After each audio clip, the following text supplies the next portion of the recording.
Manipurda ngarang ahing athengda RIMS ki VRDL da test tawbada miyoy ama nauna COVID-19 positive oiba thengnakhre. Nauna positive oiraba miyoy adu Bisnupur district tagine mahak Imphal West ki Maitram da laiba Yunaco school da hangba quarantine center da laibine hairi. Masiga tharaga Manipurda COVID-19 ki active case kungamari sure.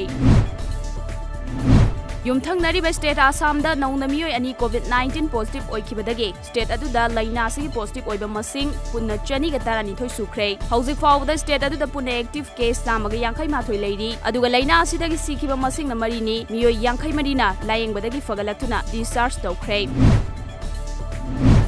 India da COVID-19 nang asi fawbada miyoy lising ahunga chamangaga marfumdoi sukre. Haukiba pung kunmari gi manungda laibak asida miyoy chamaga kuntrani thoi laina asina sihanki. Hauzik fawbada punma miyoy lak ama lising taranipan ga chamangaga sumna ama laina asina nahankre. Laibak asida Maharashtra state khaktada miyoy lising amaga chamri ga yankai mari si kibaga loinana laina asina khwaidagi sokhalaba state oiri.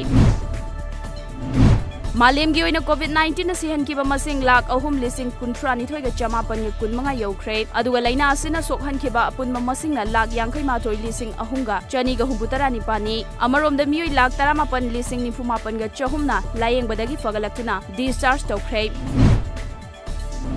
Tamthiraba cyclone Amphan na West Bengal dagi miyoy marifu sihankibaga loinana malemgi lanthung kaya amanga tathohankre. State aduda cyclone Amphan na maram oiduna sokhalaba sing adu hakthengnana yengsinaba ngasi ayuk Prime Minister Narendra Modi West Bengal pangkre. Prime Minister na tungda Orissa da su chatuna oiriba fibam sing nongthaktagi yengsingani.